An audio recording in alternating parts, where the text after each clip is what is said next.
Pada waktumu yang tepat, seperti pelangi sehabis hujan, itulah janji setiamu Tuhan.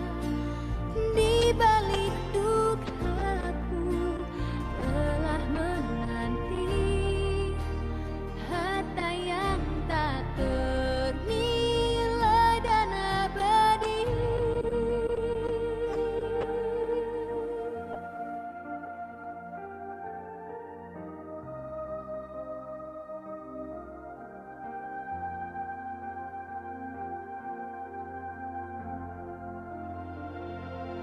Mungkin langit pun tak terlihat,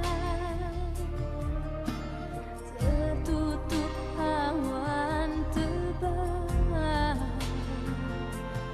namun hatiku kan tetap kuat oleh janjimu yang kekal. Seperti pelangi sehabis hujan, itulah janji setiamu Tuhan. Di balik dukaku telah menanti harta yang tak ternilai dan abadi. Seperti pelangi sehabis hujan, itulah janji setiamu Tuhan. Di balik dukaku telah menanti harta yang tak ternilai dan abadi.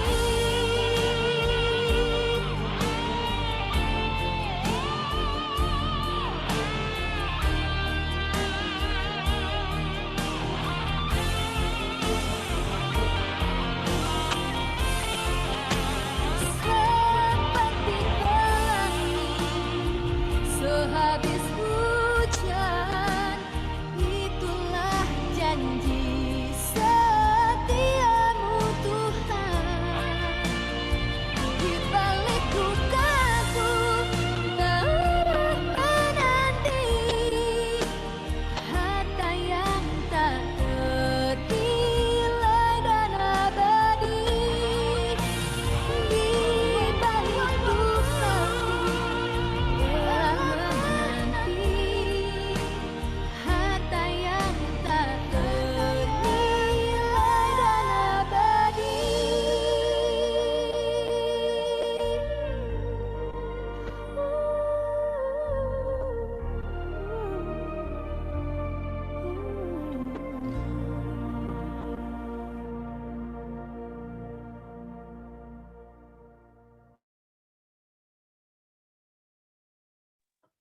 Oke, amin.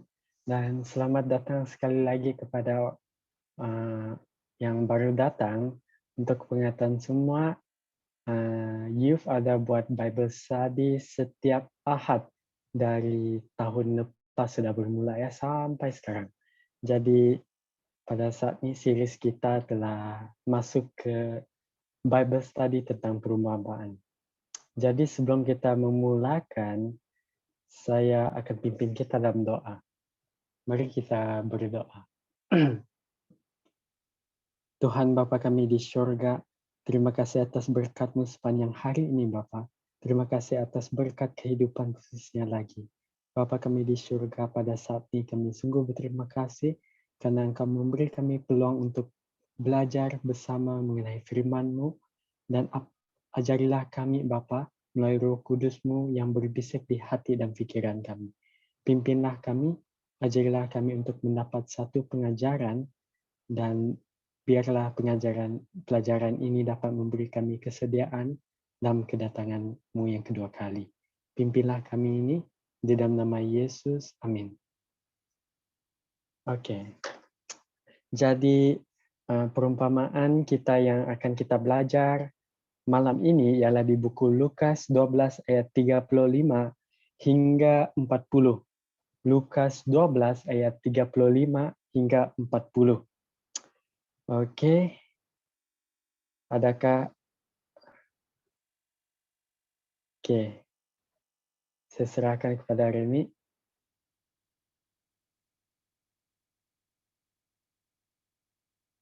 Oke, thank you Nathaniel untuk kata-kata luar. Ya, sama. Oke, seperti yang Nathaniel telah kongsikan, perumpamaan kita di buku Lukas 35 hingga 12 ayat 35 hingga 40.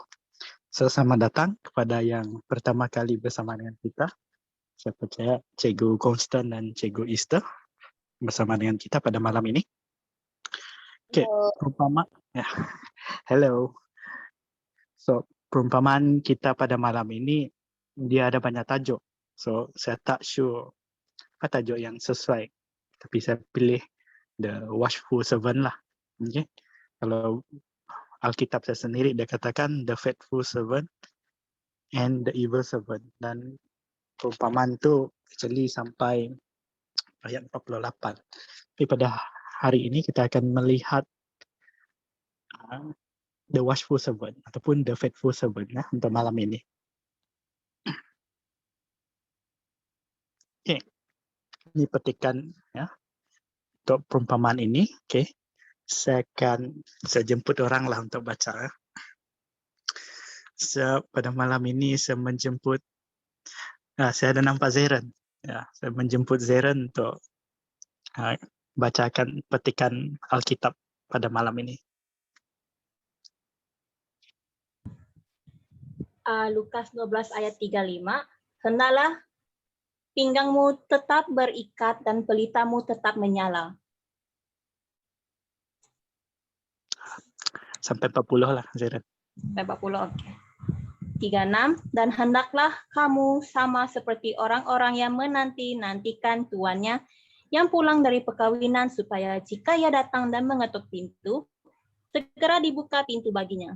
37, berbahagialah hamba-hamba yang didapati tuannya berjaga-jaga ketika ia datang. Aku berkata kepadamu, sesungguhnya ia akan mengikat pinggangnya dan mempersilahkan mereka duduk makan, dan ia akan datang melayani mereka.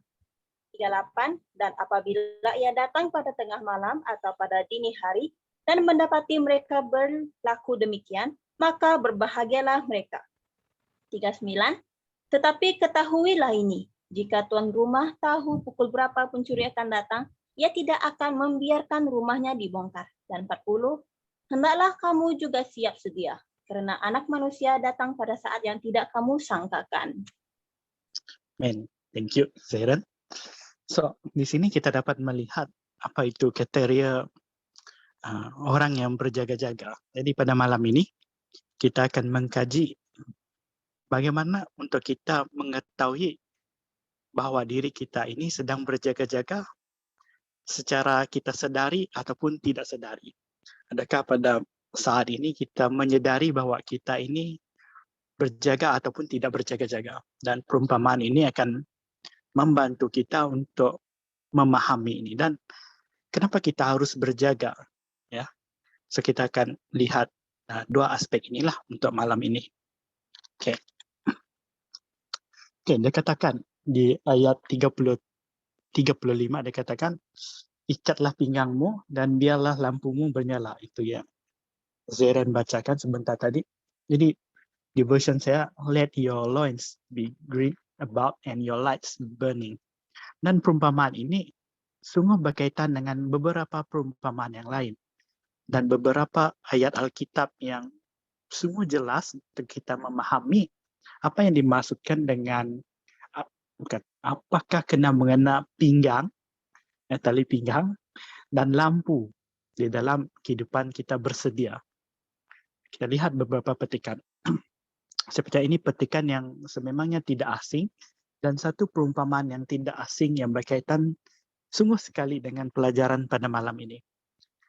Petikan yang di Efesus 6 ayat 14 dikatakan, stand therefore having your loins girt about with truth and having on the breastplate of righteousness. Jadi dia katakan di sini, pinggang yang dimaksudkan adalah kebenaran. Dalam arti kata lain, pertama, orang yang berjaga-jaga, dia memegang ketat ya kebenaran.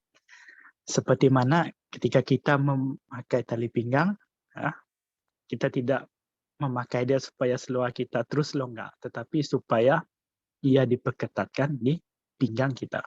Sedemikian dengan kebenaran. Kita sebagai khususnya sebagai umat Tuhan yang mengetahui kebenaran, kebenaran itu kita harus pegang teguh. Apabila kita dikatakan berjaga-jaga, kita adalah umat Tuhan yang memegang teguh kebenaran. Dan yang kedua, dia katakan, biarlah lampumu terus menyala. Dan saya percaya kita familiar ya dengan ayat Alkitab di Mazmur 119 ya, dia katakan, pelitamu adalah terang bagiku dan cahaya bagi jalanku. So, di sini kita dapat melihat dia tidak menyatakan pelita di sini, tetapi dia katakan biarlah cahaya itu terus menyala. Jadi kita lihat kembali ke satu perumpamaan yang sungguh dekat dengan pelajaran hari ini, yaitu di Matius 25. Kita tahu perumpamaan ini adalah tentang 10 orang gadis, ya, 10 orang gadis, ya, di mana mereka menanti kedatangan pengantin lelaki. Dan dikatakan ada 5 gadis, mereka menyediakan secukupnya minyak. Manakala ada 5 gadis yang kurang bijak, mereka hanya menyediakan cukup-cukup ya minyak mereka, sehinggalah lampu mereka padam. Dan di dalam pelajaran Matius 25 ini, kita mengetahui bahwa minyak itu melambangkan Roh Kudus. Ya. Dalam arti kata lain, apabila perumpamaan pada malam ini ataupun ayat 35 ini khususnya mengatakan, biarlah lampumu terus menyala, lampu kita hanya boleh menyala apabila kita memiliki Roh Kudus dalam kehidupan kita. Sebagai orang yang berjaga, yang kedua, poinnya adalah kita harus sentiasa mengundang Roh Kudus hadir di dalam kehidupan kita. Hanya dengan itu saja lampu kita akan menyala. Walaupun kita membaca firman Tuhan, membaca Alkitab, tanpa Roh Kudus yang membimbing kita kepada kebenaran, tanpa Roh Kudus yang membuka mata kita, kita tidak akan memahami apa yang dikatakan oleh Alkitab itu sendiri. Oleh itu, hanya dengan memiliki kebenaran tidak mencukupi. Ya, tetapi kebenaran itu hanya menjadi kebenaran apabila Roh Kudus itu membantu kita untuk mengetahui itu adalah kebenaran. Ya. Dan inilah pentingnya kita dikatakan menyalakan lampu, tapi memastikan lampu kita sentiasa menyala. Itu memastikan diri kita sentiasa dipenuhi dengan Roh Kudus. Oke, yang seterusnya, ya, dikatakan di sini, ya, mereka tidak tahu bahwa pencuri akan datang. Saya percaya ini satu metafora yang boleh kita fahami. Satu metafora yang kita boleh fahami. Karena kita tahu bahwa apabila seorang pencuri datang, dia tidak akan menghantar notis ataupun dia tidak akan membuat appointment. Ya. Dia datang untuk memecah masuk rumah Anda. So demikian, satu saat nanti ketika kedatangan Yesus pun demikian.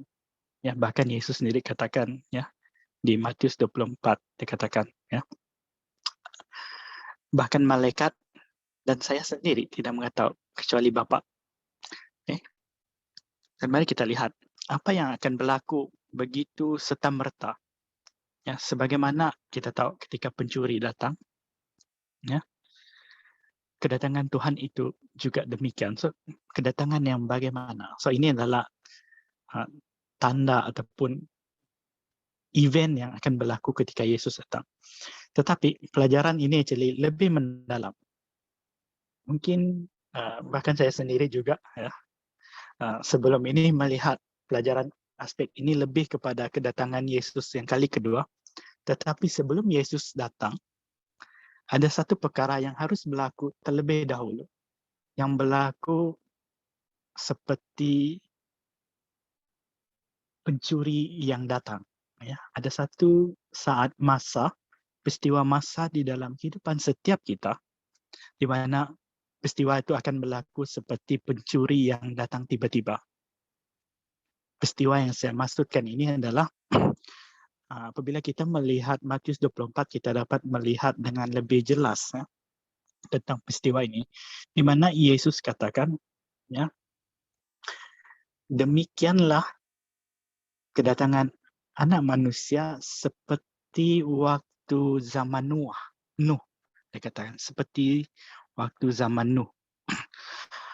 Apabila kita melihat, ya, saya suka kalau Anda membuka Alkitab, ya, karena perhatikan di Matius 24 Anda akan melihat petikan ini.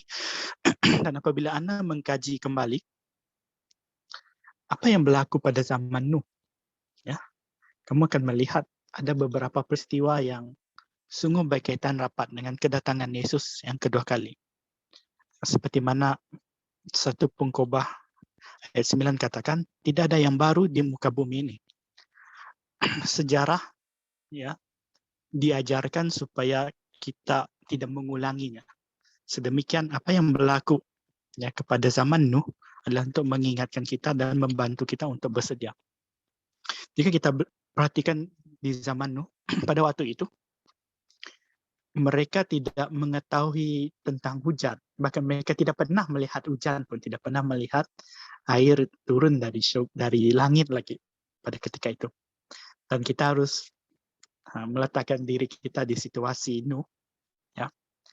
Dia mengungsikan satu perkara yang tidak pernah dilihat. Sebagaimana kita pada saat ini, kita menceritakan kepada orang ramai bahwa Yesus akan datang. Ya. Dan apabila kita mempelajari ini dan kita melihat dengan kefahaman dunia ini tentang kedatangan dua kali, sama seperti zaman Nuh ketika dahulu mereka katakan, bagaimanakah banjir boleh berlaku sedangkan hujan tidak pernah turun. Dan apa yang menarik, ketika Nuh masuk ke dalam Batra, dikatakan ini di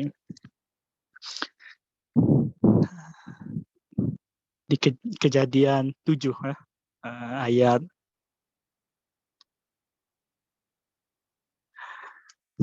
lupa ayat mana, tapi ada ayat tuh ya. Jadi saya cari, mungkin ya Nathaniel boleh cari kan. Ayat itu mengatakan bahwa Tuhanlah yang menutup pintu Batra itu. Ya, Tuhan yang menutup pintu Batra itu. Jadi gambaran Tuhan menutup pintu Batra itu sebenarnya memberikan gambaran tertutupnya pintu kasihan. Ya, tertutupnya pintu kasihan. Dan tertutupnya pintu kasihan itu sama seperti kejadian seperti pencuri yang datang. Kenapa saya katakan demikian adalah karena setiap kita yang hadir pada saat ini, saya percaya kita tidak tahu bilakah Tuhan akan merehatkan kita. Kita tidak akan tahu. Sebab itu dikatakan, iya, sememangnya petikan ini mengajar, perumpamaan ini mengajar tentang kedatangan Yesus kali kedua. Tetapi ketika kita, thank you Nathaniel. Di ayat 16. Nah, tapi ketika sebelum Yesus itu datang, pintu kasihan itu akan tertutup terlebih dahulu. Dan salah satu agenda tertutupnya pintu kasihan adalah apabila kita ditidurkan. Karena sebaik sejak kita bangun, bagi mereka yang sudah mempelajari tentang state of the dead, kita akan tahu di saat kita dibangkitkan nanti, kita akan melihat wajah Yesus. Ya. Persoalannya adalah sama ada kita melihat dia menyambut kita, ataupun kita melihat dia sedang menurunkan api. So demikianlah yang dikatakan kedatangan Yesus itu seperti pencuri. Ya. So apa yang saya coba sampaikan adalah ayat ini lebih dalam apabila kita melihat dari aspek pintu kasihan.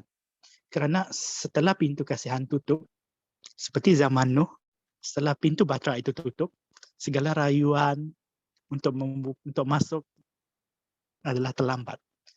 So bagi kita untuk datang kepada Tuhan pada saat itu turut terlambat. Pintu kasihan bukan sahaja dimaksudkan tertutup ketika sebelum tujuh tulah, ya, tetapi tamatnya wirayat kita itu juga menandakan tertutuplah pintu kasihan secara pribadi bagi setiap kita. Okay, oleh itu, Yesus coba mengajarkan ataupun mengingatkan kita, selagi pintu kasihan belum tertutup, yang dikatakan sentiasalah berjaga-jaga. Karena kita tidak akan tahu bila kita akan direhatkan oleh Tuhan. Okay. Mari kita lihat apakah yang dikatakan dengan berjaga-jaga. Wahyu 16 ayat 15 katakan, Behold, I come as a thief. Blessed is he that wash and kept his garment, lest he walk naked and they see his shame. So, berjaga-jaga ini sentiasa ada satu lagi pekerjaan yang menyusul. Berjaga-jaga bukan hanya sekadar berjaga-jaga. Itu yang saya coba sampaikan. Berjaga-jaga bukan hanya sekadar berjaga-jaga. Di sini Wahyu katakan, dan istilah bahwa Yesus mengatakan dia datang seperti pencuri sungguh banyak. Ya. Di dalam Alkitab sungguh banyak rujukan mengatakan berjaga-jaga. Tapi pada malam ini kita akan melihat di aspek pelajaran untuk perumpamaan ini. So, apakah yang dimaksudkan kept his garment? So, kept his garment ataupun garment itu melambangkan karakter ataupun kepribadian masing-masing. Wahyu coba mengatakan bahwa bukan saja kita berjaga-jaga dengan melihat tanda-tanda kedatangan Yesus, bukan saja kita berjaga-jaga hanya dengan memiliki kebenaran, bukanlah kita hanya berjaga-jaga dengan memiliki Roh Kudus dalam kehidupan kita, tetapi hasil daripada yang saya nyatakan sebentar tadi itu memiliki kebenaran dan memiliki Roh Kudus, ia akan membentuk kepribadian kita. Tidak ada pokok yang baik akan menghasilkan buah yang jahat. Demikian tidak ada pokok yang jahat akan menghasilkan buah yang baik.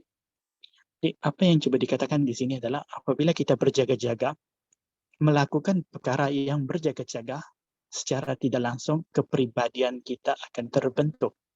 Kita akan menjadi lebih setia. Kita akan menjadi lebih rajin mencari Tuhan. Kepribadian itulah yang kita harus kekalkan sehinggalah saat Yesus itu sampai. So, berjaga-jaga ketiga adalah berjaga-jaga harus memiliki satu pekerjaan menyediakan ataupun membentuk kepribadian kita. Membentuk kepribadian yang sesuai ketika kita menyambut kedatangan Yesus suatu hari nanti. Kepribadian kita. Oke, saya harap poin itu boleh difahami. Oke. Dan seterusnya, apakah yang dimaksudkan dengan berjaga-jaga? Ya. Di Wahyu 3 ayat 2 hingga 3.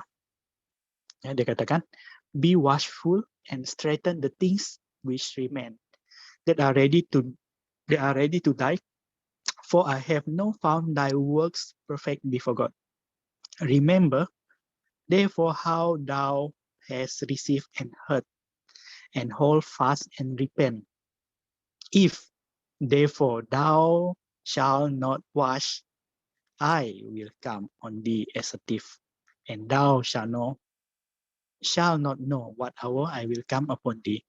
Jadi di sini kita melihat dan dia katakan, ingatlah apa yang engkau telah terima dan dengari, berpegang teguh dan bertobat.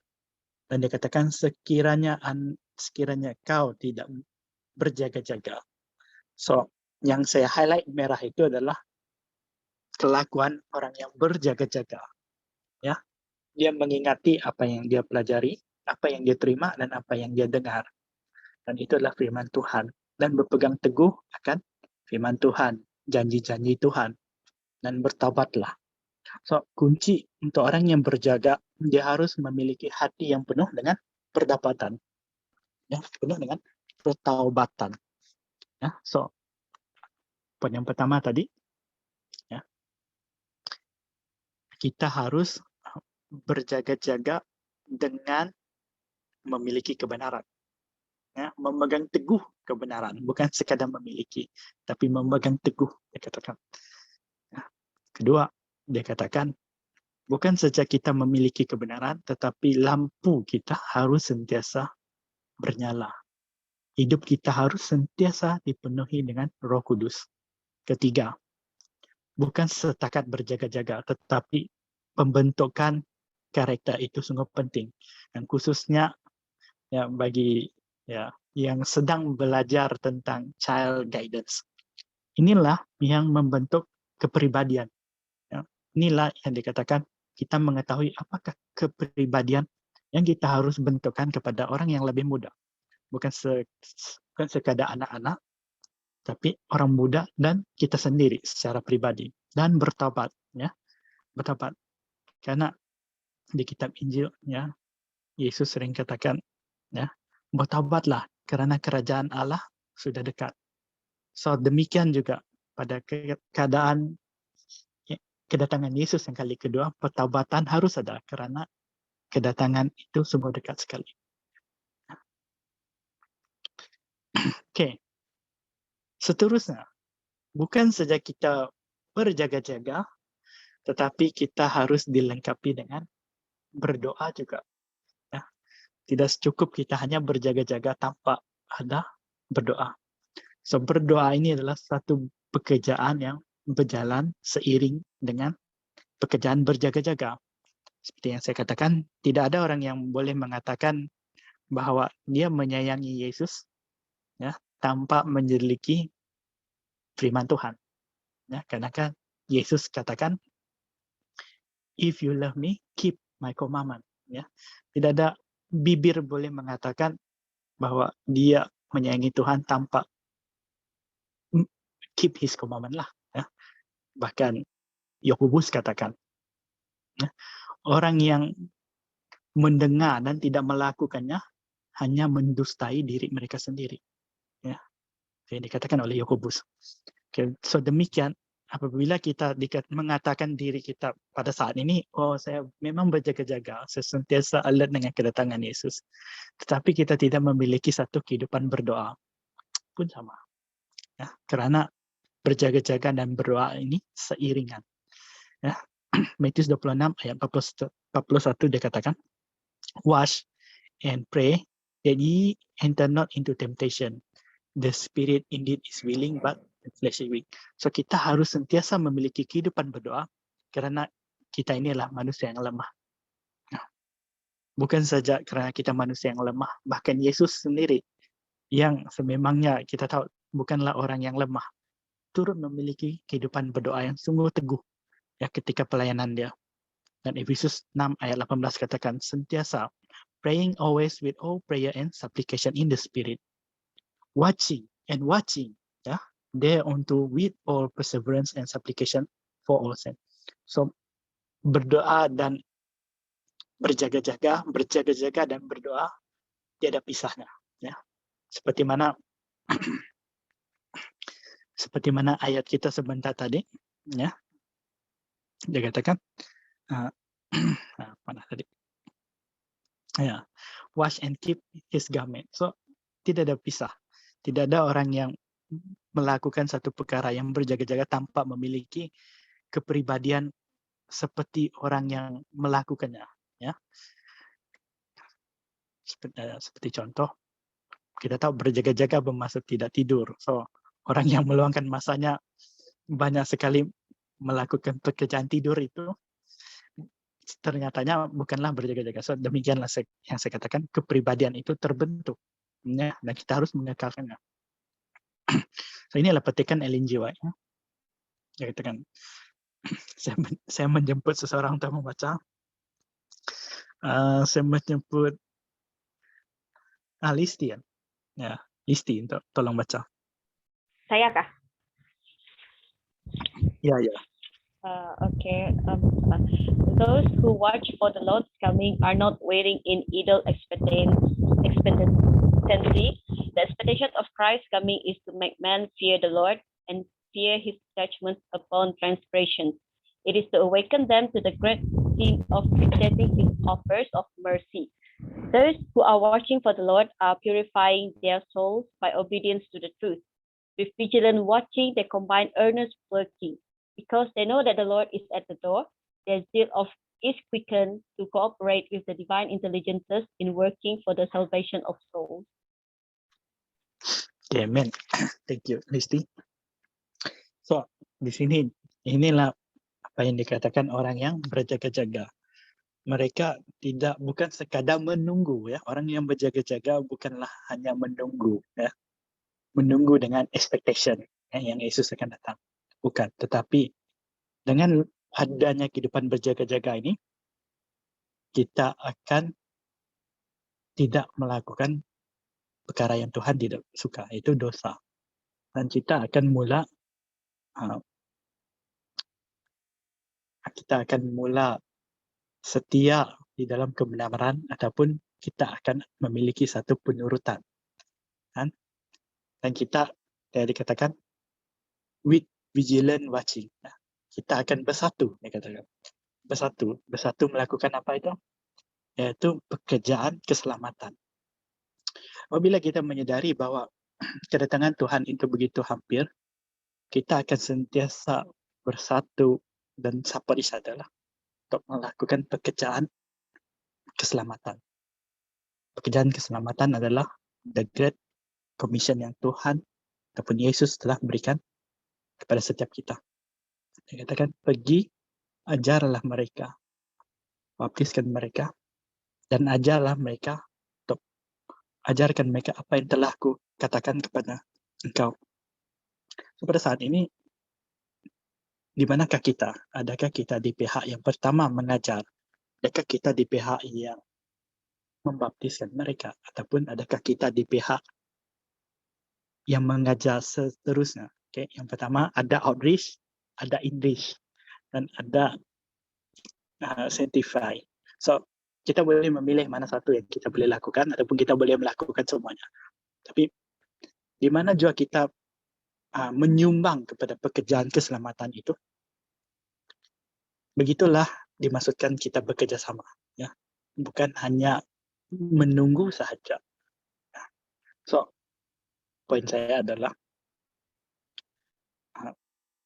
berjaga-jaga juga melakukan pekerjaan Tuhan. Ya. So, pekerjaan Tuhan tadi yang pertama, adakah Anda melakukan outreach? Adakah Anda melakukan sanctification? Adakah Anda melakukan inreach? Ataupun adakah Anda melakukan semuanya? Terpulang, ya. Saya percaya setiap yang ada di ruangan ini terlibat secara langsung di dalam pekerjaan keselamatan. Okay. Dan selesai ini petikan saya yang terakhir, kalau tidak silap saya. Okay.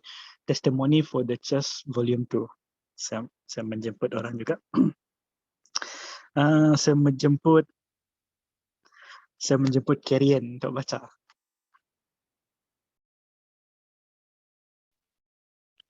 Baca yang di screen kah? Ya, baca yang di screen. Okay. There remains but a little period of watching now. I saw some becoming weary. Their eyes were directed downward, and they were engrossed with earthly things, and were unfaithful in watching. They were saying, in the first watch, we expected our master, but were disappointed. We thought surely he would come in the second watch, but that passed, and he came not. We may be again disappointed. We need not be so particular. He may not come in the following watch. We are in the third watch. And now we think it best to lay up our treasure on the earth, that we may be secure against want. Many were sleeping to fight with the cares of this life, and allured by the deceitfulness of riches from their watching position. Okay, thank you. And thank you, Karian. So, yang saya highlight merah ini adalah apa yang kita tidak harus lakukan lah ya. So, saya tidak akan menyentuh banyak untuk second wash, third wash, tapi yang saya boleh katakan kita adalah di third wash lah ya. Kita di mana kita di period akhir zaman. Kita adalah di timeline akhir zaman ya. Timeline third wash. Ya, kita tahu ya. Atau second wash ya. Second wash berlaku ya ketika great disappointment ya. Mereka menunggu, mereka menjual segala, mereka bersedia, tetapi Tuhan tidak datang pada ketika itu. Dan kita berada di third wash. Okay? So, janganlah kita tidur ya, janganlah kita busy dengan kekayaan dunia. Jadi apa yang saya ingin sampaikan untuk pelajaran hari ini, khususnya untuk Lukas 12. Bagi yang join last week, Rostina sudah menyentuh tentang the rich fool, ya, orang kaya yang bodoh. Ya.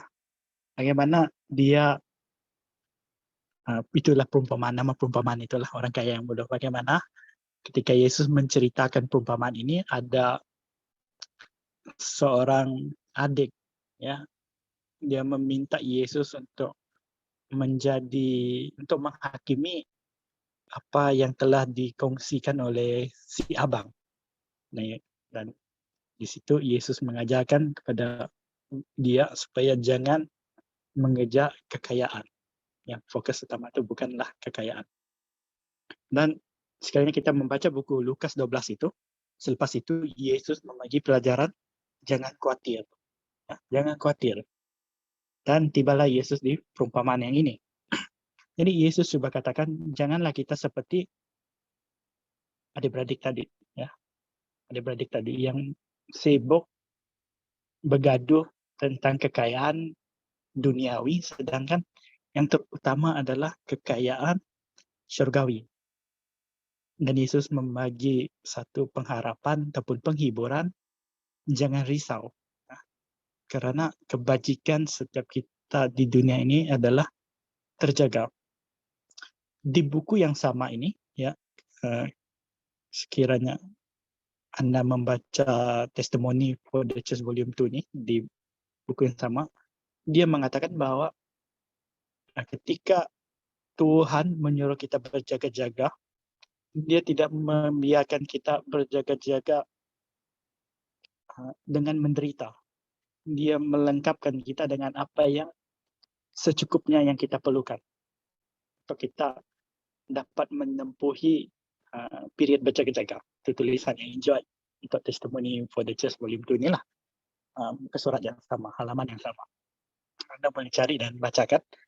Ada menyatakan, jadi pelajaran hari ini, biarlah kita terus berjaga-jaga, dan sekiranya Anda pada malam ini merasakan Anda tidak berjaga-jaga karena Anda tidak memiliki tanda-tanda seperti orang yang berjaga-jaga, maka saya menjemput Anda untuk berjaga-jagalah, ya. Karena kita tidak tahu, mungkin seperti yang saya selalu kongsikan, mungkin malam ini malam terakhir kita, ya. Mungkin bangkitnya kita pagi esok, kita melihat wajah Yesus sudah. Persoalannya, wajah yang mana satu yang kita akan lihat?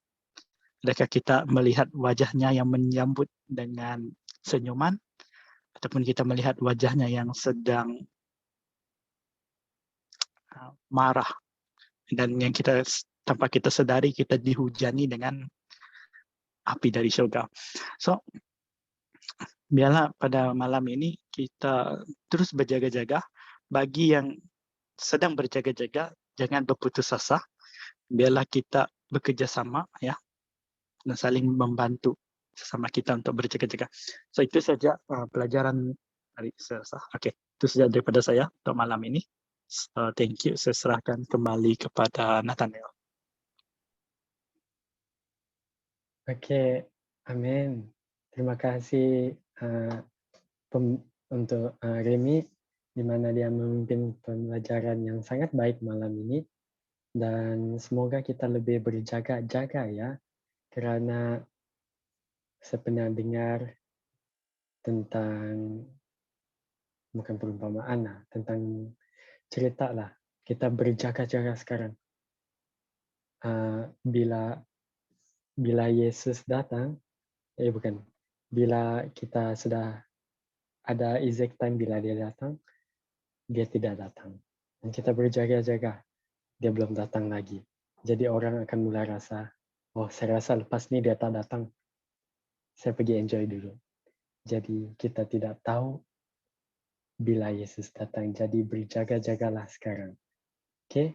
Dan saya sekarang buka persoalan dan pertambahan dari orang-orang yang di Zoom ini, yang ya ada pertambahan dan persoalan sebelum kita mengakhiri, sebab kita ada meeting juga nanti.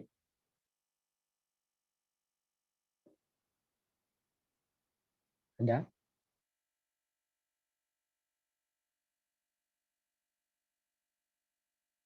Oke. Amin. Saya percaya ya sudah jelas, sudah oke. Jadi sekarang saya menjemput Remy untuk melayangkan doa penutup.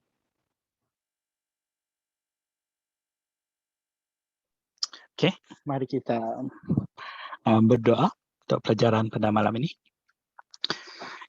Ya Bapa kami yang berada di kerajaan surga, Tuhan yang Maha Agung, Tuhan yang sungguh mengasihi setiap kami.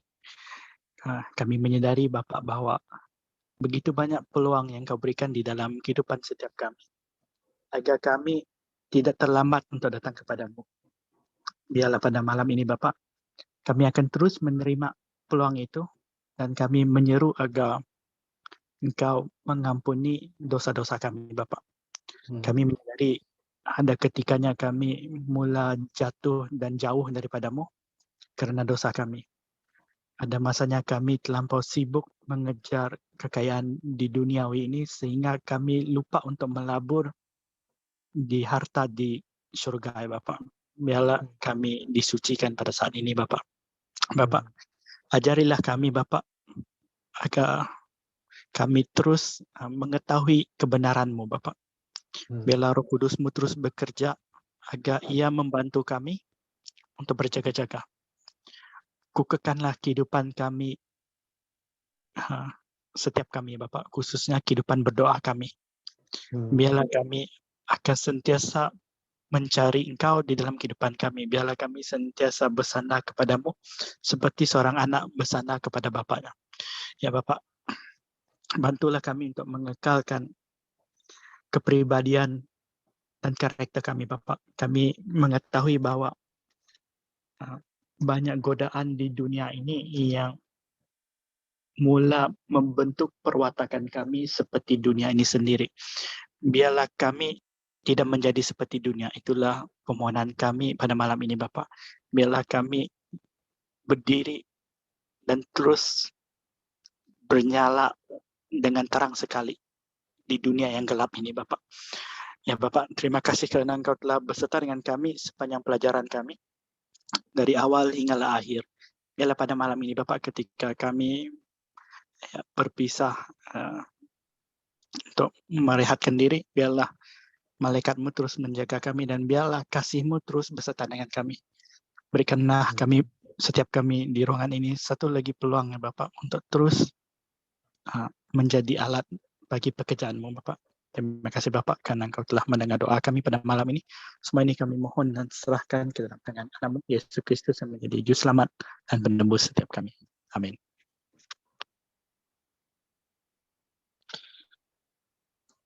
Amin.